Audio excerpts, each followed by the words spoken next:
Welcome everyone to Yissilmissil Productions channel. My name is Yissil. Today we are doing part 8 of our deep dive series into the Chicago film industry. And before we get started, I do have a slideshow to present to everyone while we read, and we also have a 5-minute film of Essanay from 1909, so we will do that.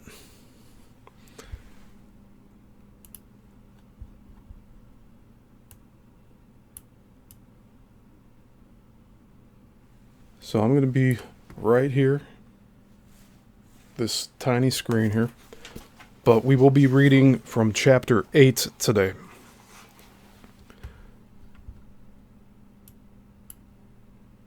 And we're going to have a little music in the background too while we're at it. Alright? So just let me know if the music is too loud. I will switch it up. I'll switch it up. I'll switch it around. But yes, today we are covering Chapter 8.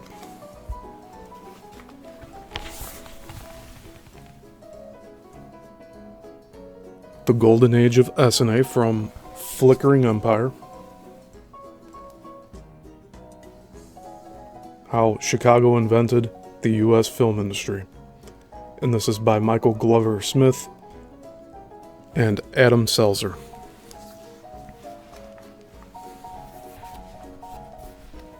So I hope you're all doing well, and be sure to hit the like and subscribe, and if you are subscribed, please make sure that you can hit the notification bell, and that'll help move things along.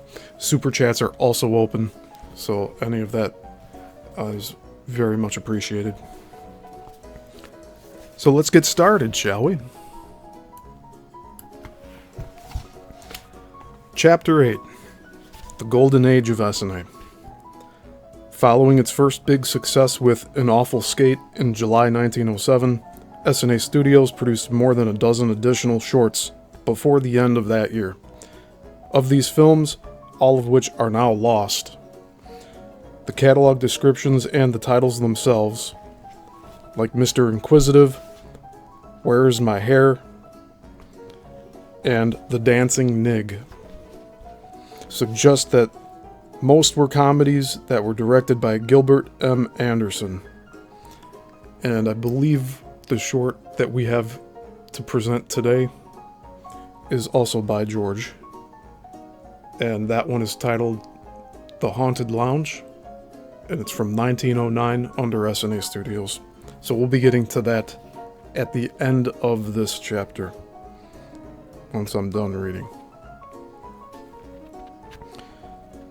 The exceptions were the matter-of-factly named documentary The Unveiling Ceremonies of the McKinley Memorial, Canton, Ohio, September 30th, 1907, which was released less than 2 weeks after it was shot, and which was also likely the only Essanay film of its time made outside of the city of Chicago.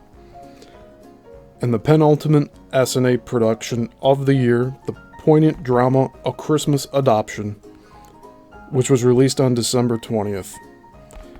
Releasing Christmas-themed films shortly before the holidays would soon become an Essanay tradition. For 1908, Essanay impressively managed to manufacture and release no less than 72 films. The production values of these movies increased drastically from the 1907 shorts. Nearly all of them were shot in Essanay's new studio facilities in Chicago's uptown neighborhood. And I believe we looked at a few of those present-day photographs on Google Maps a few parts ago in this series, so you can go check that out over there. No longer a two-man operation, Spoor and Anderson brought more diverse and ambitious subject matter before Essanay cameras after naming Henry McRae Webster as head of production and hiring new writers, directors, and technicians along with actors. This new initiative included the making of prestigious, quote, period piece, end quote, films because the uptown studio space allowed for the creation of elaborate sets and costumes. Several of these 1908 productions would become landmarks, such as The James Boys in Missouri, the first movie about the famous outlaw brothers, was released in April to much controversy. The Life of Abraham Lincoln, released in October, was likely the first biopic of a U.S. president, and the December release of A Christmas Carol would be the very first of countless American film adaptations of Charles Dickens' timeless novella. For this film, Essanay imported an authentic English stage actor, Tom Ricketts, to play the iconic role of Ebenezer Scrooge. The most significant extant Essanay movie following An Awful Skate, however, is probably the 1909 production of Mr. Flip, directed by Anderson. Mr. Flip is an important and influential slapstick comedy. It is the earliest such film included in Kino Video's 2002 Slapstick Encyclopedia DVD boxed set, and also a good showcase for the comedic acting of Ben Turpin, who had come a long way as a performer since his motion picture debut in An Awful Skate less than 2 years earlier. Turpin plays the title character as a lascivious is a last chad. Repeatedly pops up in various establishments to sexually harass the female employees. In each instance, the women turn the tables on Mr. Flip by inflicting physical pain on him and or humiliating him, causing him to flee the premises. The film is similar to An Awful Skate in that almost every scene features a gag that plays out in a single unedited shot before cutting to a new location and also a new camera setup. The difference is that Mr. Flip in each location features an elaborate, impressively designed set. Mr. Flip is shown attempting to caress or kiss the cheeks of various women in order: a store clerk, a manicurist, a telephone operator, a barber, a bartender, and a waitress, in each of their places of work. In succession, he finds himself unceremoniously escorted out of the store on a dolly cart, stabbed in the rear with a pair of scissors, shocked with electricity, smothered with shaving cream, sprayed with seltzer water, and attacked with a pie.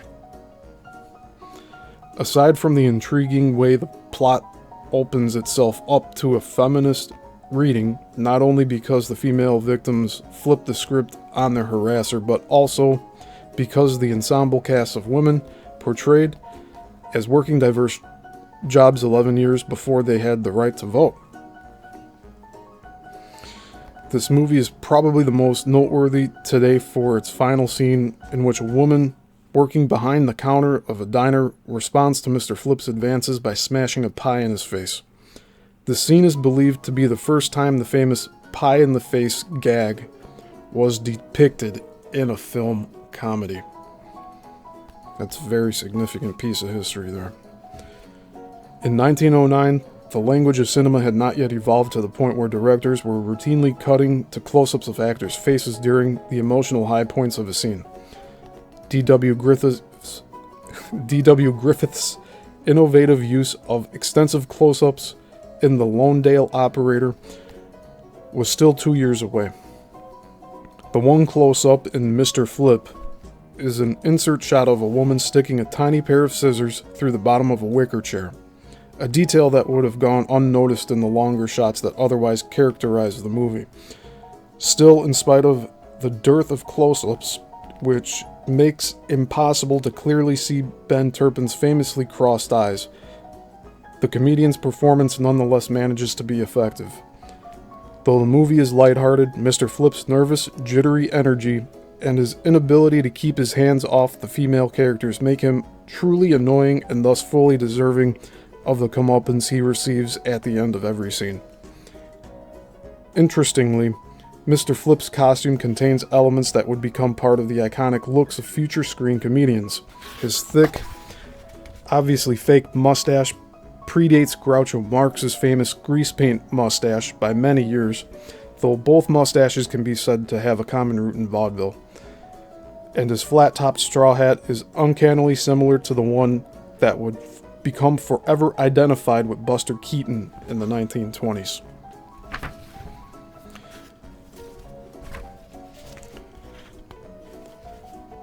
In spite of the success of films like Mr. Flip, however, the still new motion picture medium was neither lucrative nor respectable circa 1909, especially in comparison to a prestigious, ages-old art form such as live theater.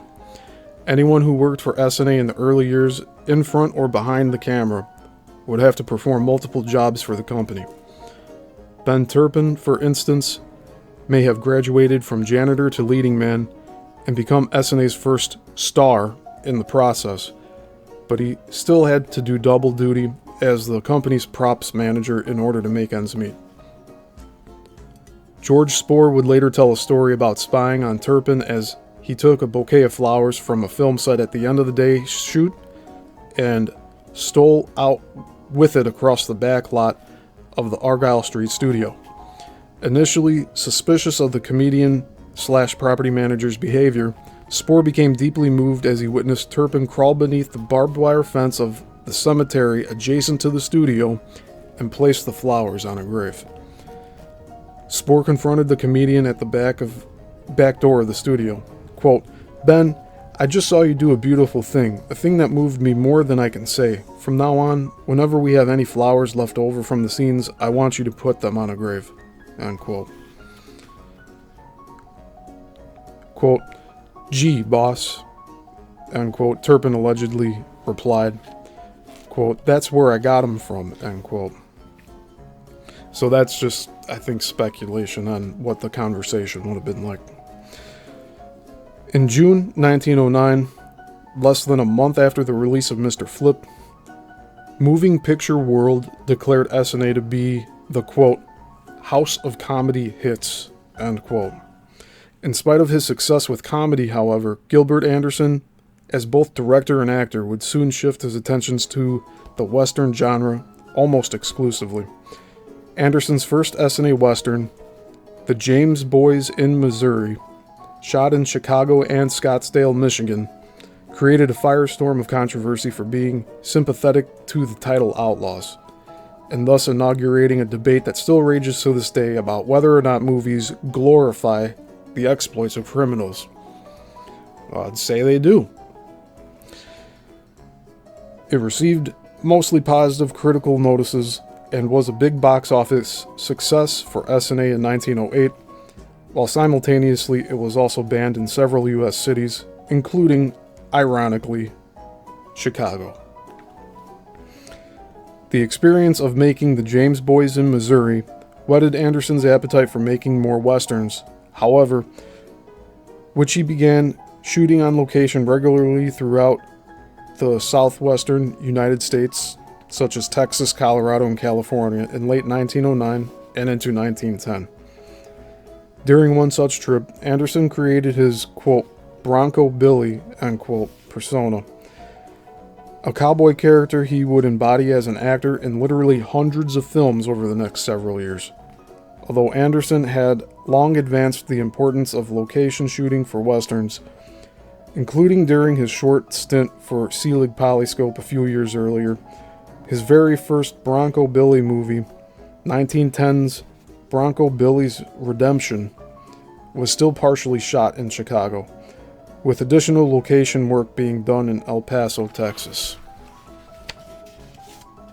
Hey Jason, I see you there in the chat. Good to have you here.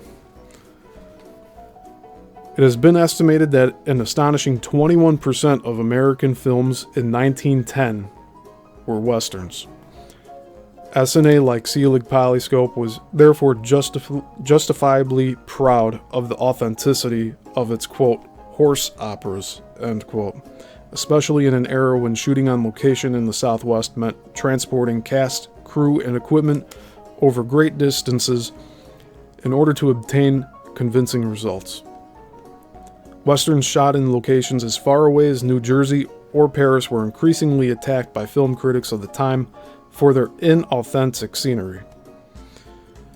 The Essanay Guide, the studio's official bi-monthly publication, used vivid language to extol the virtues of the cinematography of its ace lensman Jesse Robbins. Quote, everyone familiar with the Essanay Company's splendid Western films has noted the clear, almost stereoscopic photography, which makes the figures apparently stand out from the screen in such a splendid perspective that it is hard to realize that one is not actually looking upon the scene of the picture itself. This is due chiefly to the absolute purity of the atmosphere, which seems to carry not a particle of dust, smoke, or hazy fog. Clearly outlined to every minute detail, objects several miles distant can be photographed with all the clearness and correctness as when seen with the naked eye, end quote. Although Essanay's Anderson-led Western Company was successful in 1910, George Spore's home office unexpectedly ran into trouble when a new independently owned rival studio, the American Film Manufacturing Company, set up shop in Chicago in the fall of that year. American Manufacturing, also known as Flying A Studios, was based in Chicago for only a brief while. Like everyone else, they soon relocated to Southern California. And we'll find out why very soon. But in that short span of time, they nonetheless managed to lure away a lot of Essanay's top talent by offering higher salaries. Among the defectors were Essanay's most important leading man, J. Warren Kerrigan, and screenwriter Alan Dwan, D-W-A-N, who had started off his Essanay career as an electrician, but had since worked his way up to become the head of their scenario department. Essanay rebounded by hiring a whole new roster of talent, such as screenwriter Luella Parsons, who soon replaced Dwan, director Theodore Wharton, W-H-A-R-T-O-N, and prototypical movie stars such as Beverly Bain and Francis X. Bushman, Ruth Stonehouse, Henry B. Walthall, who would be the future star of W.D. Griffith's Birth of a Nation, and Bryant Washburn. Rather than crumple, Essanay responded to this new challenge by rebuilding itself and rising to even greater heights. In this era, many of Essanay's actors were initially given bit parts. Then, only after they had gradually proven themselves, they were allowed to play the more substantial roles, becoming part of Essanay's, quote, first company, end quote, that led to stardom. Once popular, a star persona would coalesce in the public imagination, helped along by Essanay's public relations and advertising departments, and the actor would then typically play similar roles in many similar kinds of films. Most of these actors appeared in dozens or even hundreds of Essanay films in the second decade of the 20th century. A typical success story was that Ruth Stonehouse, a former dancer who began her career at Essanay as an extra and eventually became one of the company's most prominent leading ladies. As she told Photoplay magazine, quote, "So one day I went over to the Essanay studio and asked for work. I got it, but only bits. I didn't seem to get ahead, and I began to feel that I was a failure. One day I was standing watching a scene. I was heartsick and discouraged, and really on the brink of giving up. Suddenly the girl playing the lead was taken ill and had to leave. The director looked frantically around. He saw me. It was the beginning of the picture, and he was behind in his work, so he popped me into the picture." It was one of these weepy stories, and I guess the director thought I was the most forlorn thing he had ever seen. I was supposed to be emote, and I did. I emoted enough for 7 Sarah Bernhardts. I cried all over the place and became the official sob sister of the studio. I died in every way there was to die, I think, and had more children dead and alive than any woman that ever lived. Niobe was dry-eyed, marble-hearted dame compared to me. So one day I wrote a comedy for myself. It was accepted, work over a bit, and that's where I escaped the thrall of tears. End quote. More atypical was the story of Francis X. Bushman, who had a much quicker route to Essanay movie stardom. Bushman was a bodybuilder turned theatrical actor from the East who Essanay had put under contract in early 1911. According to his biographers Lon and Deborah Davis, Bushman made his first appearance in an Essanay film within an hour of his first arrival in Chicago. Bushman was approaching Essanay Studios to report for work when he saw a large group of people filming a scene in front of a house across the street. Bushman noticed that one of his old stage directors, Richard Foster, Daddy Baker, was directing the movie. Baker beckoned over his former protege, insisting that he appear in the scene. Baker wanted to be able to say that he, quote, was the first, end quote, to put Bushman before a motion picture camera. Baker's instinct about Bushman proved correct. Tall, muscular, and strikingly handsome, especially when seen in profile, the young actor would soon be Essanay's top draw, easily eclipsing the popularity of J. Warren Kerrigan. Bushman's, quote, classic profile and wavy locks literally drove the girls into a frenzy, end quote, Luella Parsons later recalled. Although Bushman rarely had anything good to say in hindsight about his experience at Essanay, often claiming that he could not remember the movies he made there, it was Essanay that first propelled the actor to superstardom, which led to more lucrative contracts with Metro and Vitagraph, and eventually a prominent role in the epic 1925 version of Ben-Hur, the most expensive movie of the entire silent film era. Bushman's animosity towards Essanay apparently stemmed from what he believed were the company's slipshod production methods, although it is also possible that the theatrically trained actor's education in the differences between stage acting and film acting came as a series of rude shocks that left a permanent bad taste in his mouth. So I'd like to just comment on this. I think Bushman just distanced himself and didn't want to associate with Essanay, so he just claimed that he forgot he made any movies there, even though he was like their top draw there. Hey Zen, I see you in the chat. And Jason, yes, Essanay is still around today.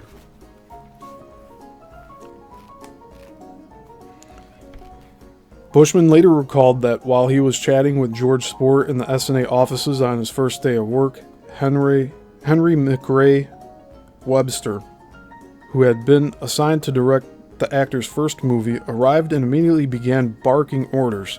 Quote, "Be on the floor ready to work at 9 sharp tomorrow morning," unquote. McRae told Bushman, quote, "You'll play an artist who falls in love with his model. Here, I'll jot down the address of a costume house, and you ride downtown and get yourself a velvet coat and beret," unquote. You know, I mean, that's just how directors talk. So if this actor was getting all bent out of shape over taking direction, then he shouldn't be an actor. But he was a bodybuilder, and he also had theater background. So it says he had a hard time transitioning to film anyways, so he probably didn't like the bossiness of a film director. He ended up making money, didn't he? Bushman found the experience of being on a film set appalling. Quote, "Just imagine a madhouse with all the inmates turned loose. Add to that a boiler factory going full swing, plus a temperature of at least 120 degrees from the blinding lights. Well, my God, I was accustomed to the courtesy and quiet of the theater. I'd never seen or heard anything like it," unquote. Bushman was also offended by Webster's direction, which he later remembered as occasionally being yelled from off-camera while scenes were being shot. Quote, "I gritted my teeth and swore I'd remember what to do in the next scene," end quote, the actor recalled. Quote, "But then, in the middle of everything, Webster starts improvising ideas and screams them at me. He screamed until his voice gave out, and then stamped on the floor and hurled his megaphone," end quote. Alright, so you gotta think these...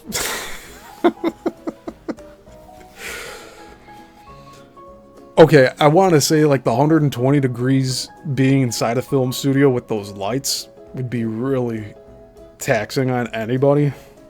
But then you have this director that's shouting direction instead of being personable, and that's probably what Bushman didn't like.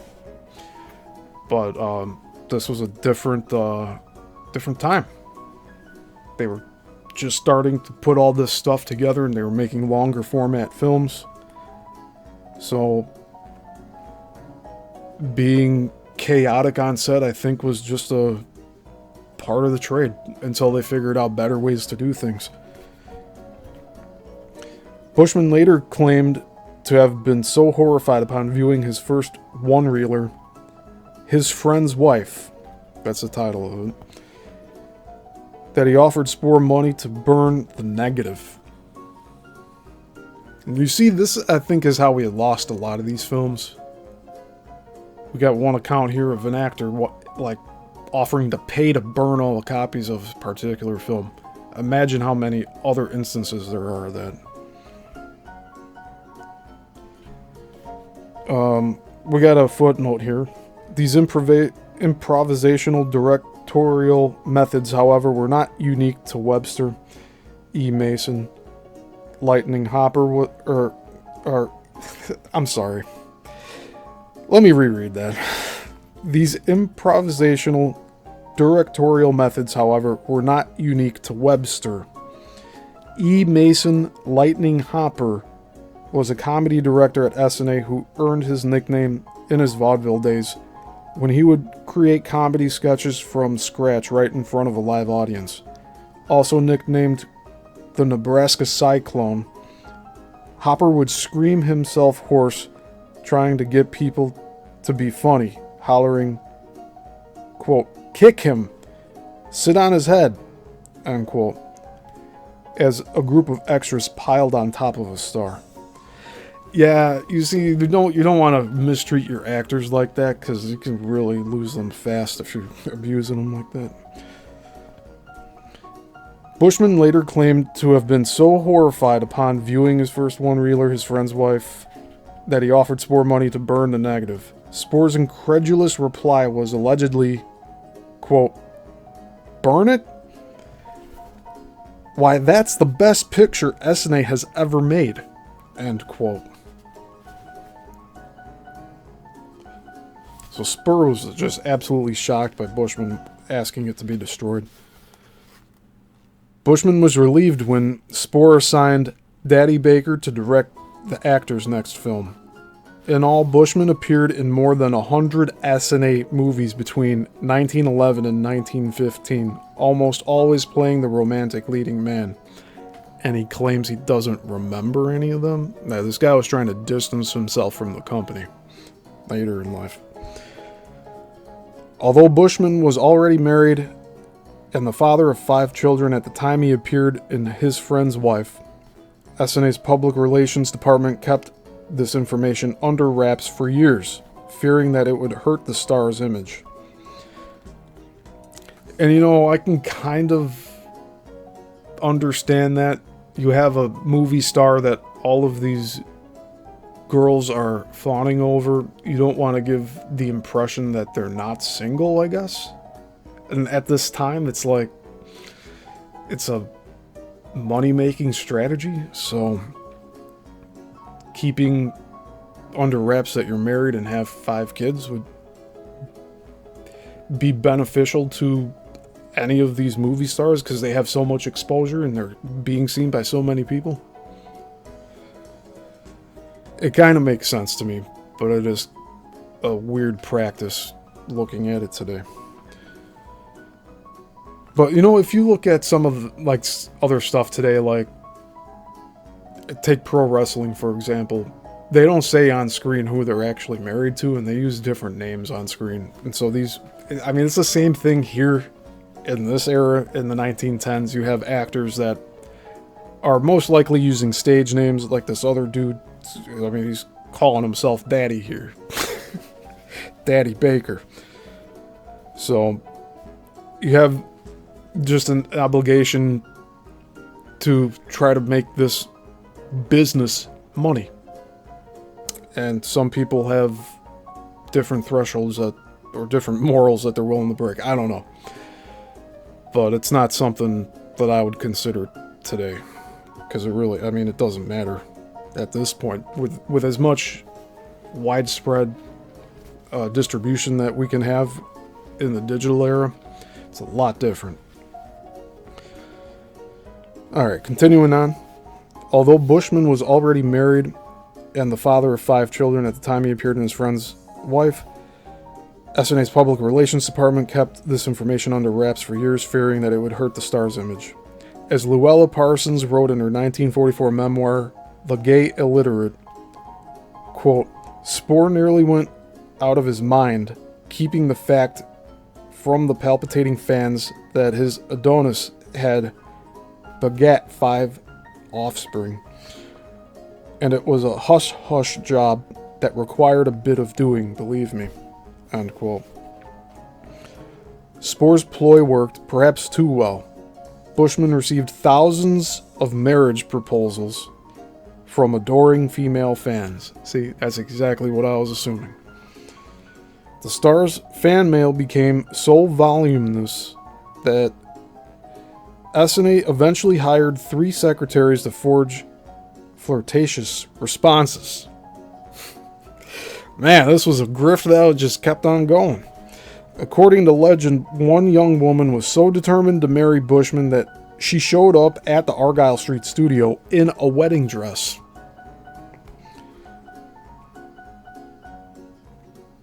So, like, you know, the only other time I could think of this happening in pop culture would be Elvis and then the Beatles, like the earliest that comes to mind. But we have Bushman here that came before both of them, having girls throw themselves at him. At the dawn of the film industry's star system, Francis X. Bushman became the silver screen's first true matinee idol. He also played the official, or the off-screen role of, quote, movie star, unquote, to the hilt. Driving around Chicago's North Side at night in a purple limousine with a special light on the dashboard that made it easier for him to be seen. Yeah, I doubt anybody wants to be seen like that tonight. Like, these days at night in Chicago. Man, how times are different. Even he had his name embossed in gold lettering on the car's exterior. The press dubbed him, quote, King of the Movies, unquote. Bushman would eventually find himself at the center of a nationwide scandal when his extramarital affair with his frequent Essanay co-star and future wife, Beverly Bain, became public in 1918. Bain, famed for her big saucer-like brown eyes, received her big break at the age of 16 when she responded to an Essanay casting call seeking extras who could show up wearing, quote, white gloves and pretty clothing, unquote, for ballroom scenes. After dropping off her photo at the Argyle Street studio, Bain waited a week and then received a call from Henry McRae, Webster's secretary, asking her to report for work the next morning. Because she was still in high school at the time, Bain's mother let her return to the studio only under the supervision of her aunt. Quote, the next morning we were at the studio, end quote, Bain recalled. Quote, and Mr. Webster came bustling in and he said, here's a script. You read the part of Marion. Go out and have your lunch and come back and I'll take you through a scene. Oh, how my heart was palpitating, end quote. While reading through the script, Bain was astonished to find that Marion was the lead role in the picture. After walking through a scene with her one time, Webster seemed satisfied. Quote, now little lady, end quote, he asked her. Quote, what do you think an actress should be paid? You have to be in the studio every morning at 9. You'll work until late in the afternoon, and we work from 9 until 1 on Saturdays. We never work on Sundays, unquote. Bain timidly negotiated a starting salary of $25 per week for her first 4 weeks at the studio, during which time she was under Webster's personal direction. Then she went into the, quote, regular stock, end quote, and began working with other directors. 6 months later, her salary jumped to $75 a week, and then $350 a week. Eventually, she would star in more than 400 Essanay productions and become known as the Queen of the Movies.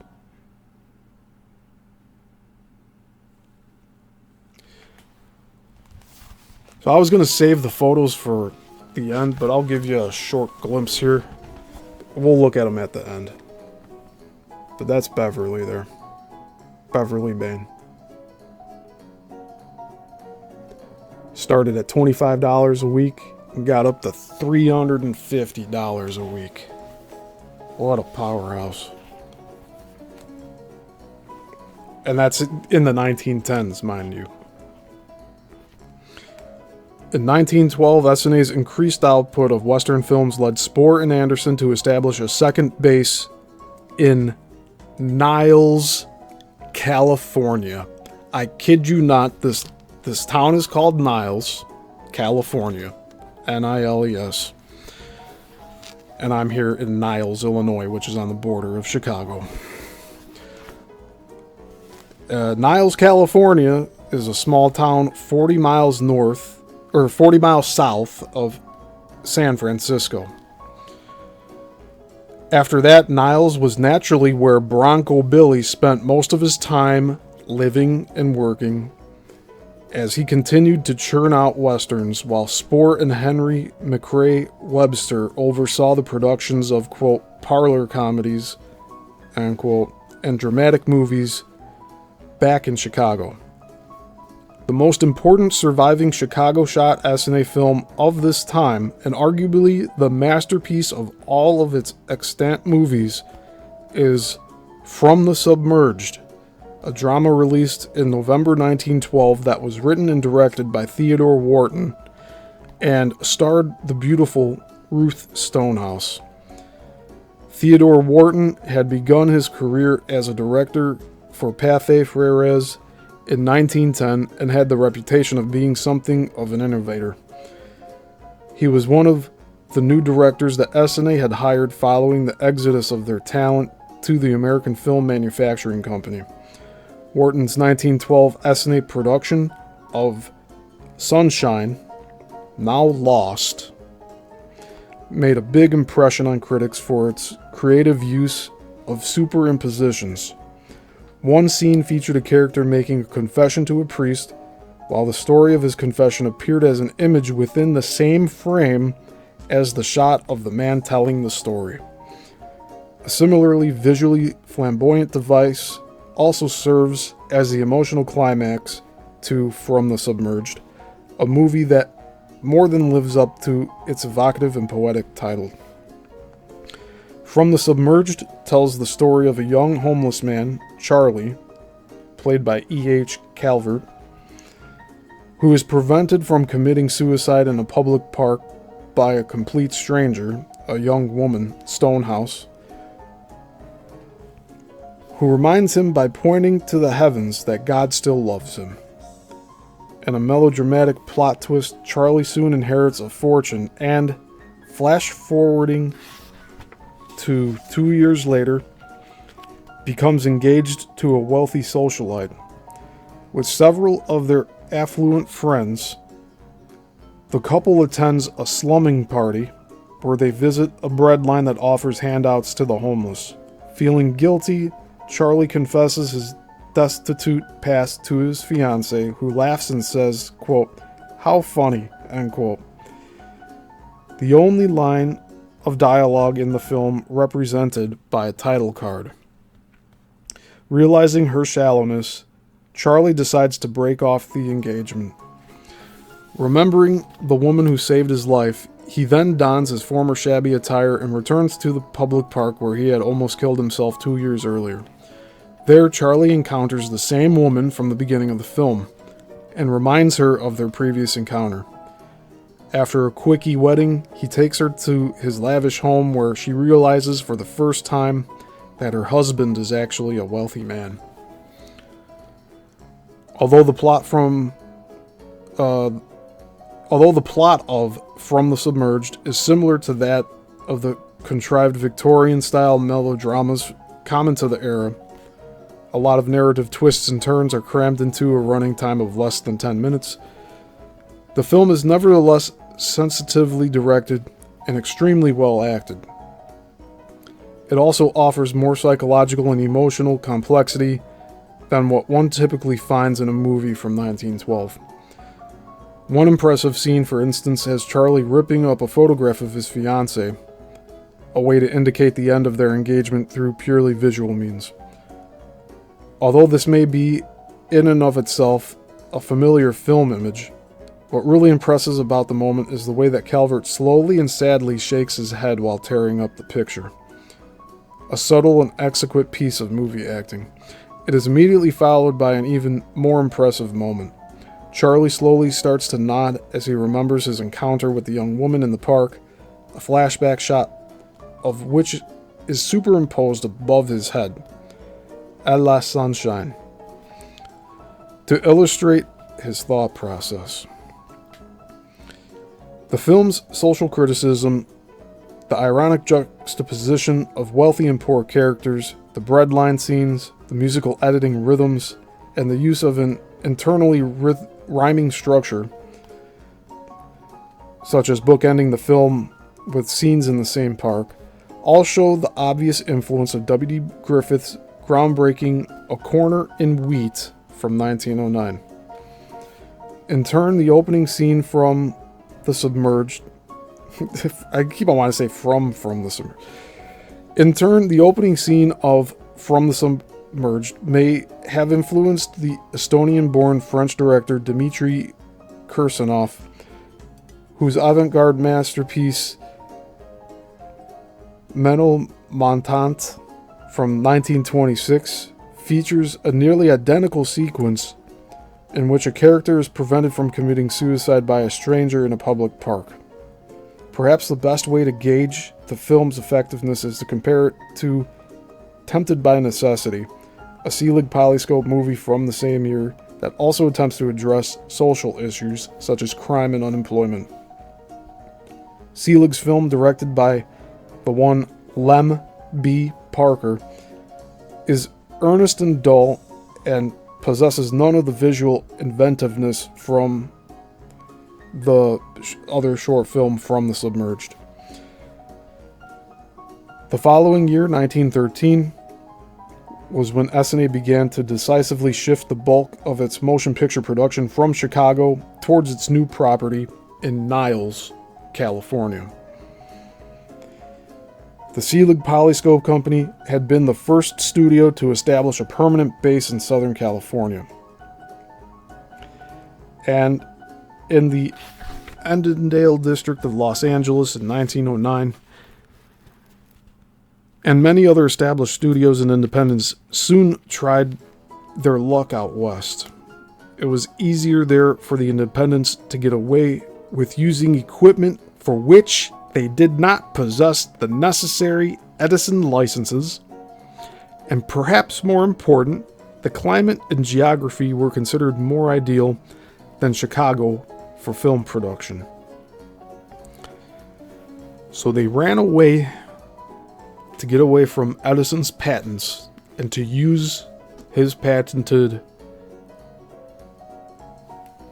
projectors, film cameras, probably lights as well. If he was patenting the lights, he probably was trying to charge people and exclusively buy the lights from him, because we already talked about the studio cameras that he was, and the projectors to show the films. He wanted complete control over all that. But there was something else involved with that too, that we haven't touched upon yet. The warm and sunny weather was conducive to year-round shooting. Unlike in Chicago, where the brutal winters made exterior shooting difficult for a significant portion of the year, and the geographical terrain was diverse enough to easily accommodate the use of different kinds of exterior locations. In Southern California, mountains, the ocean, desert, forests, and urban areas were all within close proximity to each other. Because westerns were Essanay's specialty, and because Bronco Billy Anderson had substantial experience shooting out west, it was only a matter of time before the studio would establish its own permanent facilities in California. The base Essanay had established in Niles in 1912, which included using a railroad car as a laboratory and a barn as a makeshift studio stage, had been only temporary. In July 1913, Spohr and Anderson invested $50,000 in a Niles studio that included indoor and outdoor stages, dressing rooms, a carpentry shop, a props room, and a wardrobe room. Additionally, 10 cottages at a far end of the property were used as housing for the talent during production. Meanwhile, Essanay production in Chicago continued throughout 1913 and 1914. New performers, including future stars Gloria Swanson and Wallace Beery, signed contracts and made their first films at the Chicago studio. Improbably, the hulking Beery began his career at Essanay playing a character named, quote, Sweetie, Sweedie, a female Swedish maid, in a series of cross-dressing comedies. There we go. Some of the first... And you know...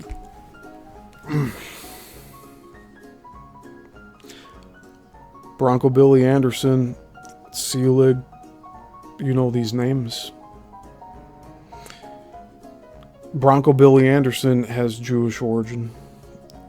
And we have the Hollywood system that does the rituals of having men cross-dress. So you wonder if this was nefarious way back then as well. Overall, though, production in Chicago was on the wane as production in Niles, California increased. In 1914, however, Essanay scored a major coup by luring young Charlie Chaplin, Already the top comedian in motion pictures, away from his employers at Keystone Studios, which we see right here on the screen right now. Chaplin's Essanay contract included, in addition to a lucrative salary, the alluring prospect of having his own production unit and thus achieving greater artistic freedom. The plan was for Chaplin to report to work at Essanay's Chicago studio at the beginning of the 1915 season, where he would start work on a series of comedy shorts over which he would have complete creative control. A series of Chaplin comedy smashes would have conceivably established both Essanay's Niles and Chicago plants as film production powerhouses. Things did not go according to plan. And that is the end of chapter 8. We do have photographs from this chapter, so we will begin looking at those right now. So I'll make this big for all of us to look at.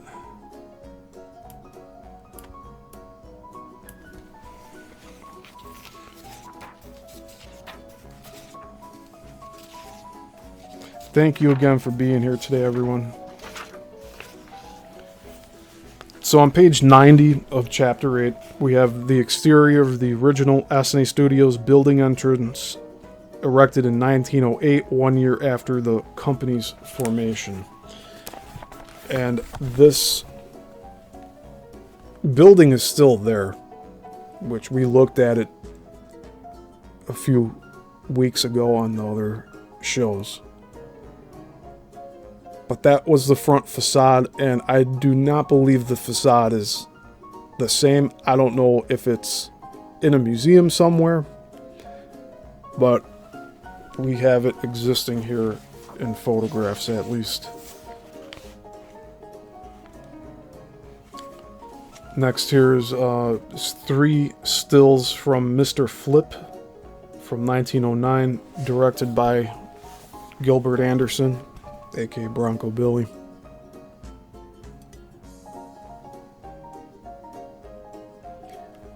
And this is just to accentuate the close-up, which is right here, which was described earlier in the chapter of the woman sticking scissors in a wicker chair.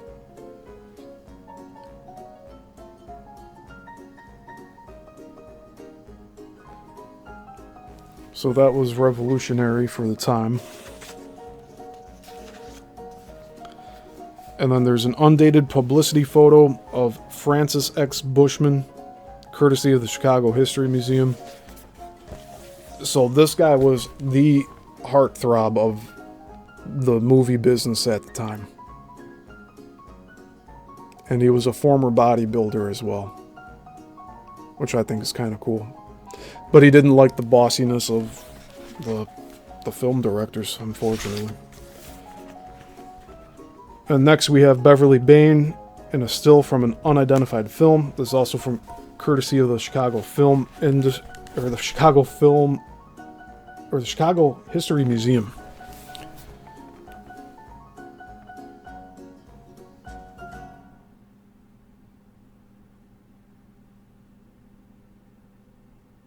And that is the woman that had a contract at 16 years old, and her aunt was accompanying her to the studio.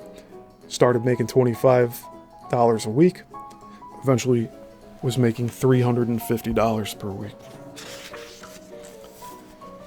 Next we have 3 stills from the film From the Submerged, the one of the guy getting talked out of committing suicide. This is from 1912. It's directed by Theodore Wharton.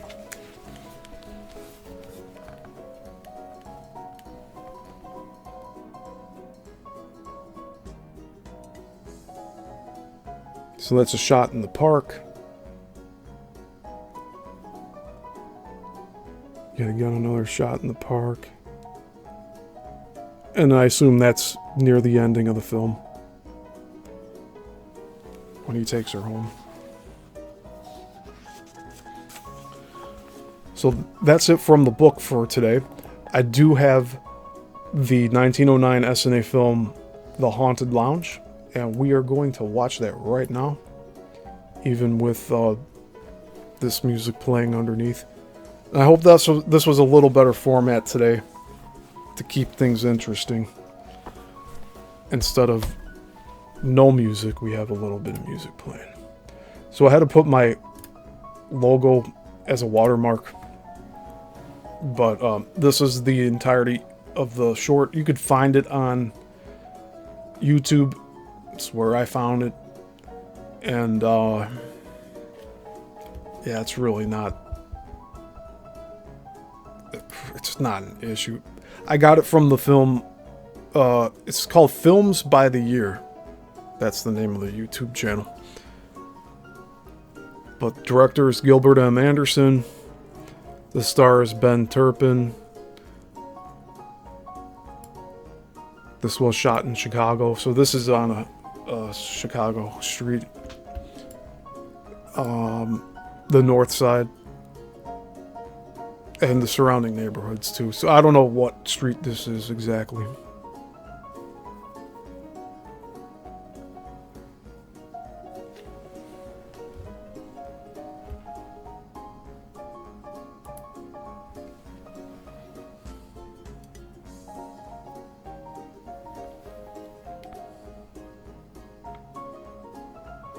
And you know, another sad thing is, like we read today, there's not many of these films left.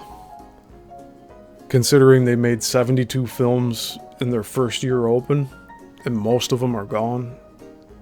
Like, it's a shame. But at least we have this.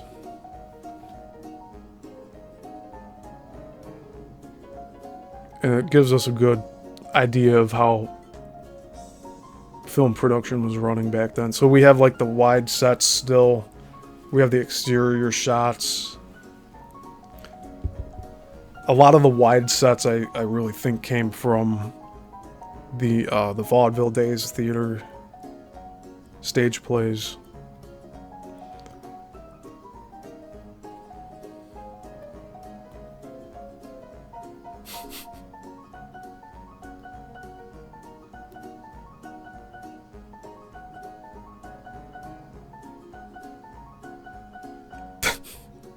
Yeah, it's pretty funny.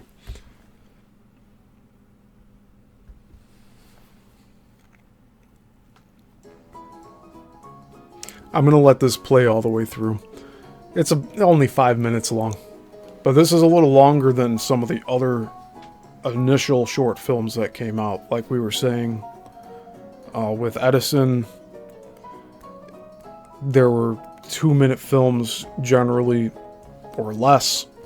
It was all hand cranked, but by this point they were making the projectors, which a lot of the films got destroyed just being played through the projectors. And even today's 35mm prints can run about 300 playthroughs before it starts being just unplayable. Because you have all the film stock on the sides, the perforations. That starts breaking off. You also get random tears. If the projector ends up jamming, it could just rip the film in half. You could have a real nightmare scenario where the rip goes into halfway through the film. So it can go from the side, like off to the side, and then start ripping down the middle. And that could go for a while without realizing it, especially if that's happening at the other end of, like, after the film is projected and it's going back on the take-up reel. If there's a problem on the take-up reel and it splits the film in half like that, if you're not standing there watching it or aware of it, then that's a nightmare situation.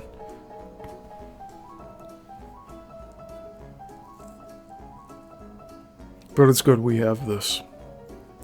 And again, you could find this on YouTube.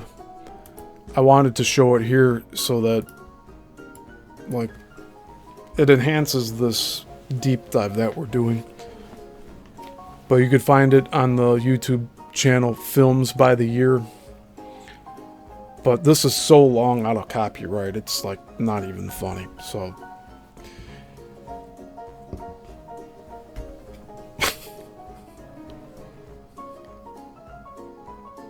And see, they were getting creative with doing different stop motion here.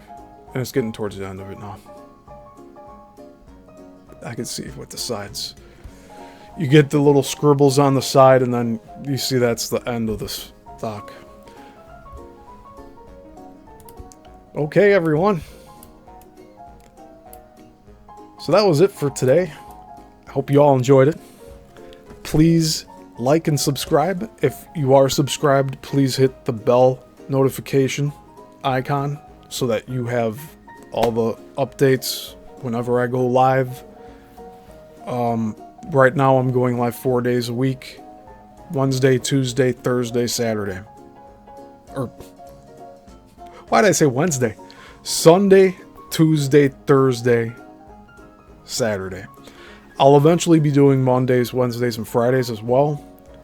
But I need to work that into my schedule. So along with that, I'm finalizing a few of the new intros for other deep dives I'm considering doing. But yeah, that's it for today.